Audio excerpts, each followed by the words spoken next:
This is Moyes and More. This is Moyes and More.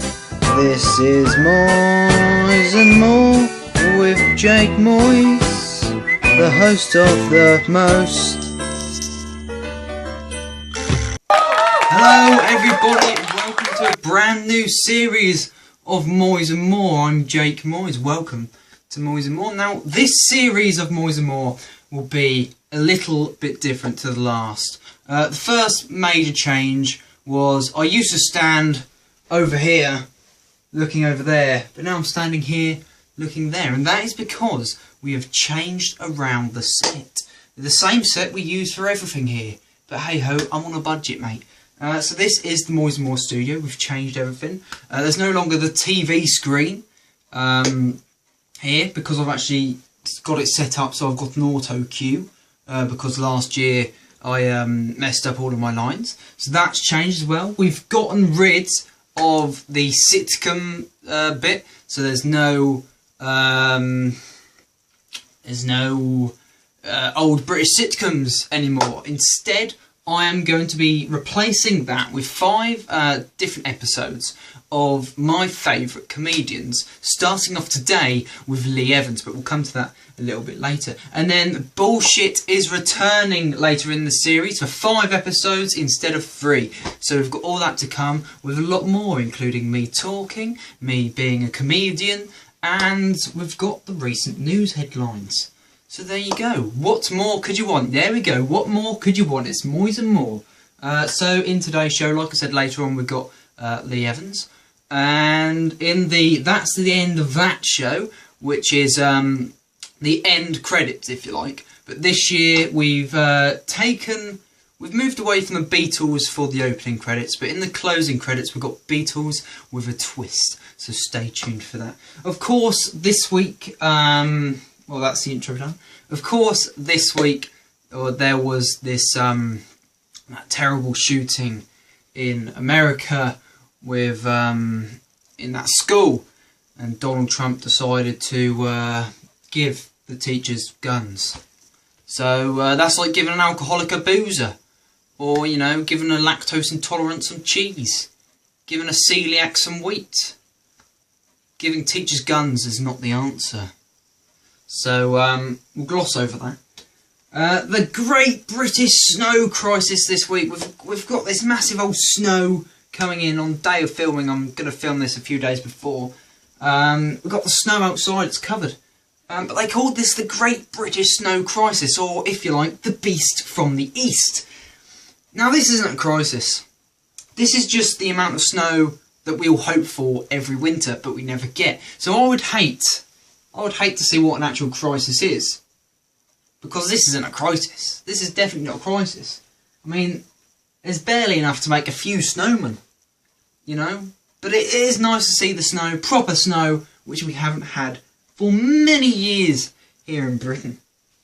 Now, this week, or a few weeks ago, the Grand Tour finished, Series 2. But this week, Top Gear started, Series 25, with Chris Harris, Roy Reid and Matt LeBlanc.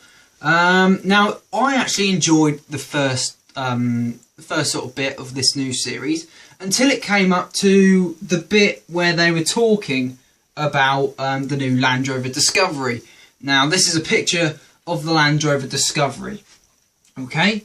Now, in the Grand Tour, they used the same picture of the Land Rover Discovery and made a joke to say about the number plate being on one side, and this is the man who created it. Okay? So that was a decent joke by the Grand Tour. Fast forward about 4 weeks, the Top Gear comes on.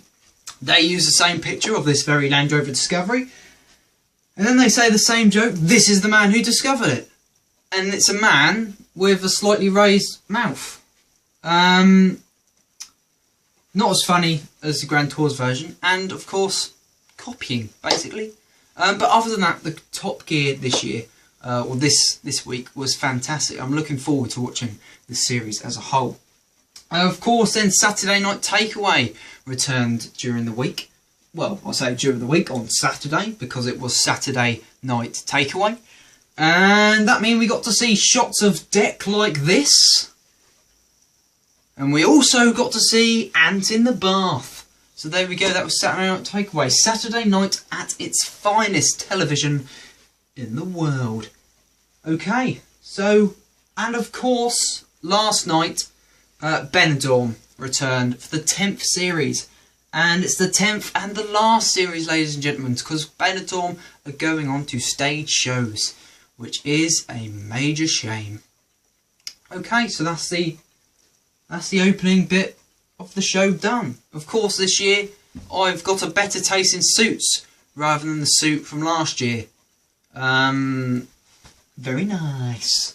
Okay, so now people always say to me, "You're not funny. Just stop doing what you're doing. You're not funny." I say, "Well, what comedians do you like then?" I say, "Do you like Lee Evans?" They go, "No." I say, "Do you like Michael McIntyre?" They go, "No." I say, "Do you like Peter Kay?" They go, "No." I go, "Do you like Jim Davidson?" They go, "Who?"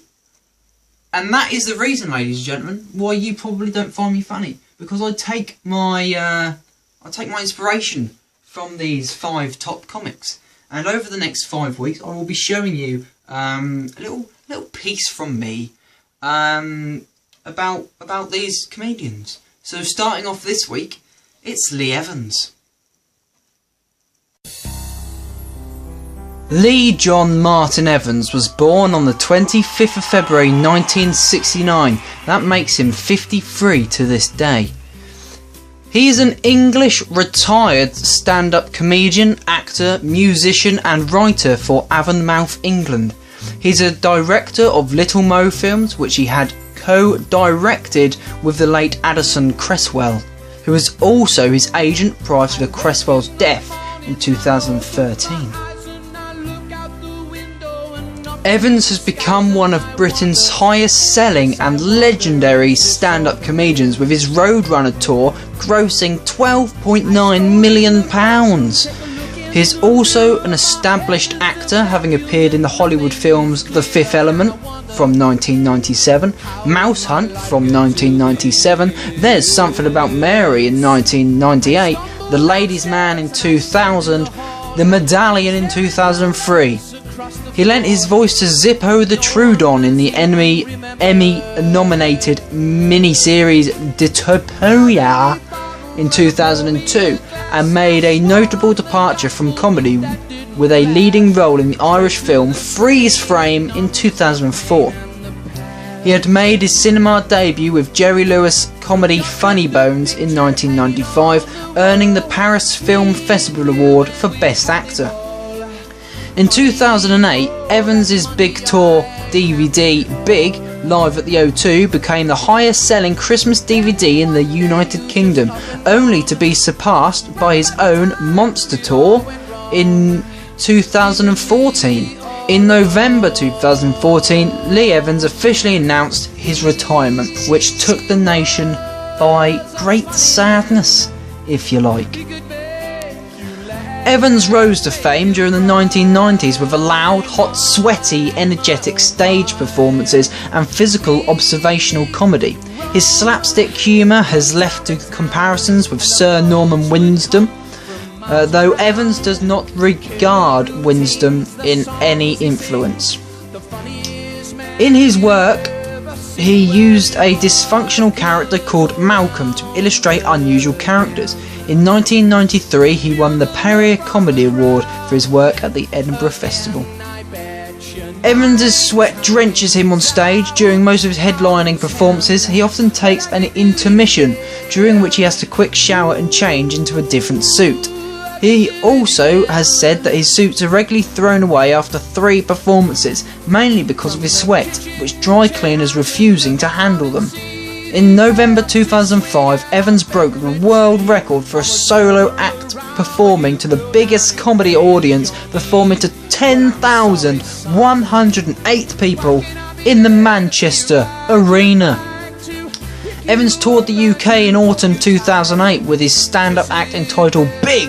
During his big tour, he performed in front of over 500,000 people over 59 dates. This was scheduled to involve the first ever performance by a comedian at the O2 Arena in London until Chris Rock announced dates that would take place at the venue, before Evans.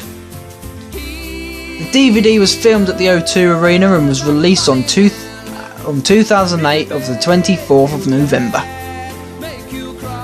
Evans again toured in 2011 with a new stand-up called Roadrunner, with 50 dates starting with Bournemouth in August, running until November in Cardiff. Evans sold £7 million worth of tickets to the first day that went on sale. Due to popular demand, there were a further 17 dates added to the tour in Bournemouth International Centre, Brighton Centre, Capital FM Arena, Wembley Arena and National Indoor Arena, the O2, Echo Arena, Motorpoint Arena, Audsley Arena and the O2 again. This brought it up to 67 dates in 14 cities, in which 8 more than the breaking world record of 2008. In 2011 he was honoured by the British Comedy Awards with the Channel 4 Award for Special Contribution to Comedy. In November 2014, Evans announced on the Jonathan Ross Show that he was retiring from stand-up comedy to spend more time with his wife Heather and daughter Molly, who was studying at university in Florida. Lee Evans has also had many smashing songs that he takes to tour, one of them playing in the background now.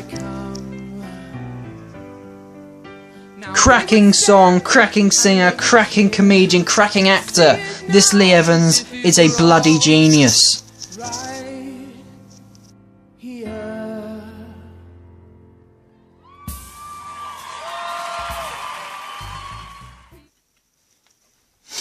Yes, and we will be picking Lee Evans up later on, because he's a very small man. We'll be picking Lee Evans up later on, where I've picked a few of the best clips from Lee Evans to watch. So we'll be picking that up later on. And if you find him funny, you probably won't find me as funny. But here I am.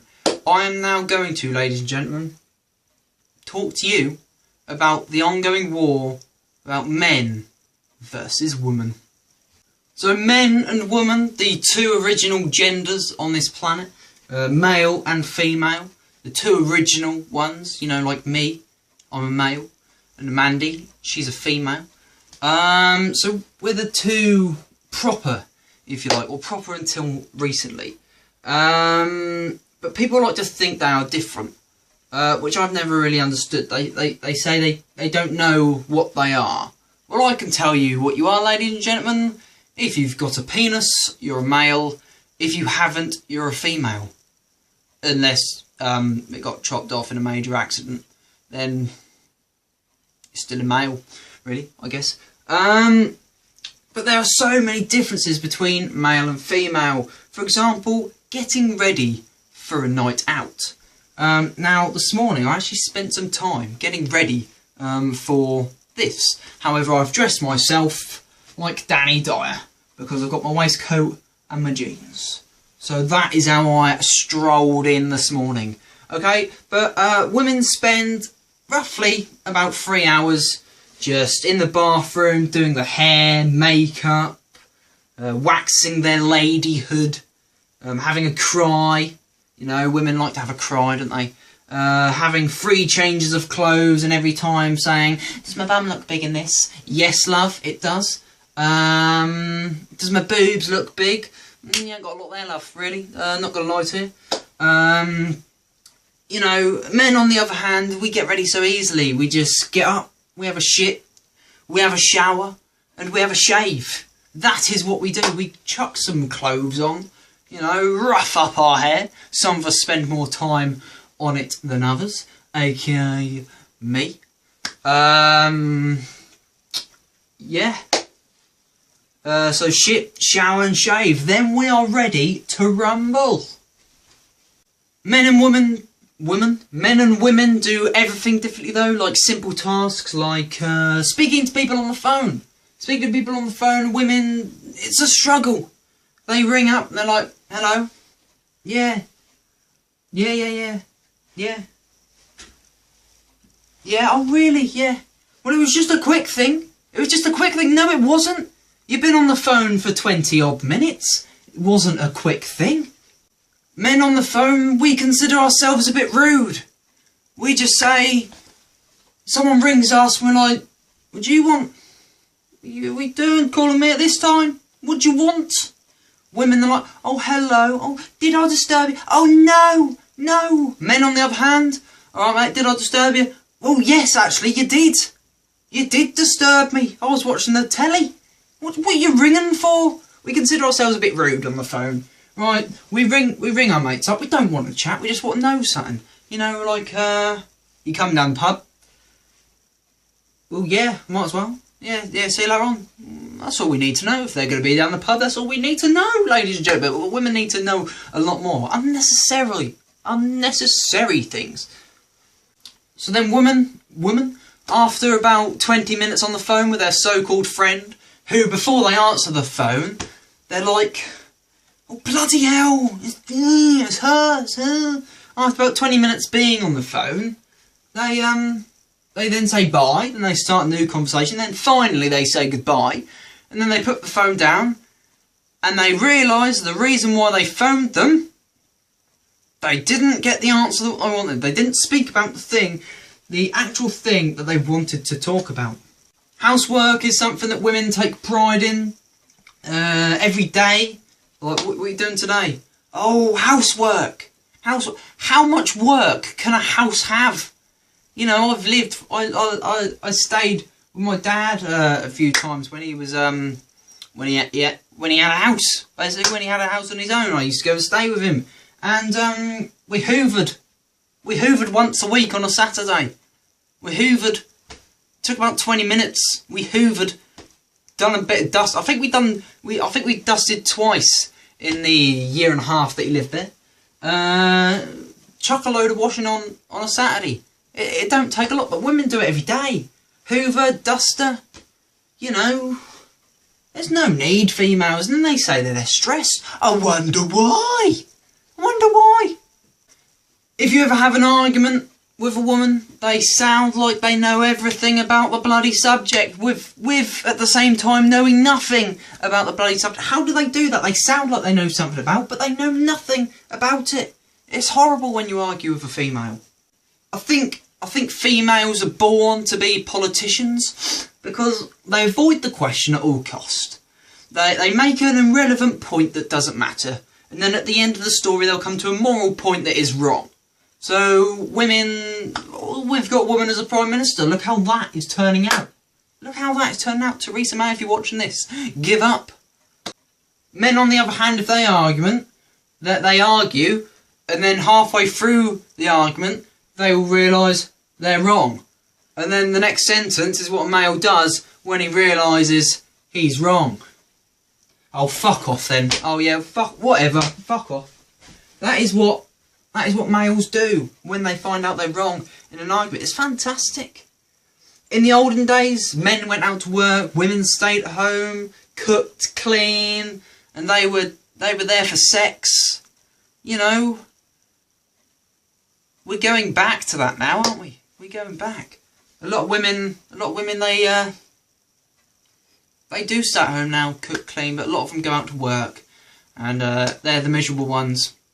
So, if you want a happy wife, if you want a happy life, get one who does not work. Like Mandy, up there. So there we go, ladies and gentlemen. That was my comedy routine about men versus women. Hopefully I didn't offend too many people, but the people I did offend are probably women. Okay, now, we heard from me about him earlier on. But now let's look at a few comedy clips that I picked out myself about this talented comedian, Lee Evans. So like that. Here, I was talking to on Monday. Was it Tuesday? Was it who cares? Just tell me what they fucking said! I hate them fuckers! They say stuff that feels like a Tuesday. Does it feel like a Tuesday? Feels like a Tuesday. I don't know. How the fuck does Tuesday feel?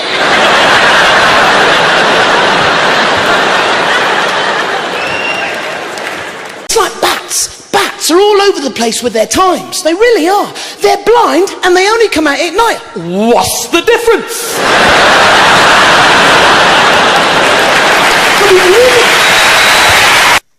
See, them clips, they were fantastic, and there are many more on the Lee Evans YouTube page. Please go visit that and buy all his DVDs. There are loads of them.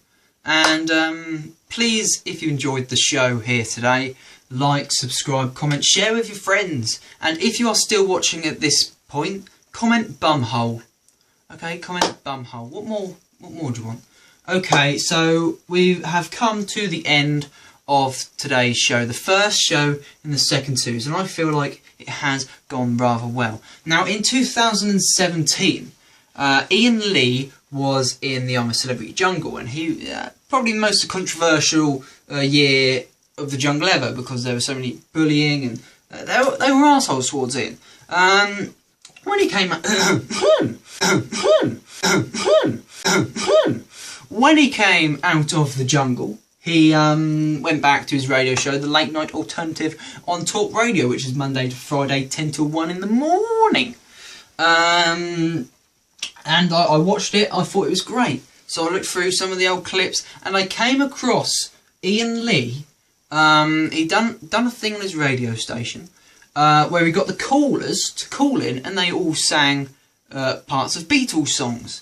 And as I thought, because the original theme song for Moyes and More was a rewritten version of Twist and Shout by the Beatles. But I've now changed it to Dreams Goodbye by Harry Chapin, who you're probably thinking, this is a British show, he's always British, why has he picked an American song? It's because I found this Harry Chapin guy through a comedian that I was watching, Jim Davidson, who we'll see in a few weeks' time.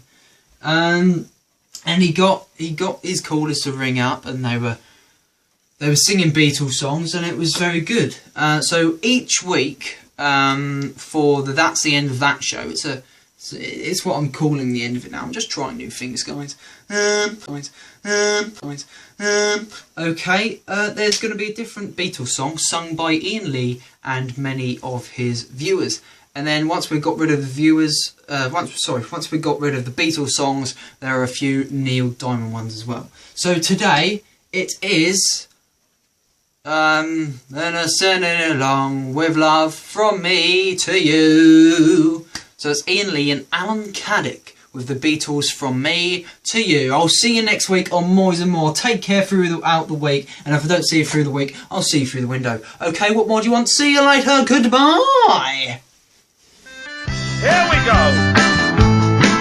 Yes, sir. If there's anything that you want, come on, Alan. If there's anything I can do, just call on me and we'll send it along with love from me to you. Take it, Alan. If there's anything that you want. Yes. If there's anything I can do. That's right. Just call on me and I'll send it along with love from me to you. Let me take this. I've got arms that long to hold you and keep you satisfied. I've got lips that long to lick you and keep you satisfied. Alan Caddick! If there's anything that you want. Yes! If there's anything I can do. That's right! Just Call on me and we'll send it along with love from me to you. Instrumental! From me to you, just call on me and we'll send it along with love from me to you.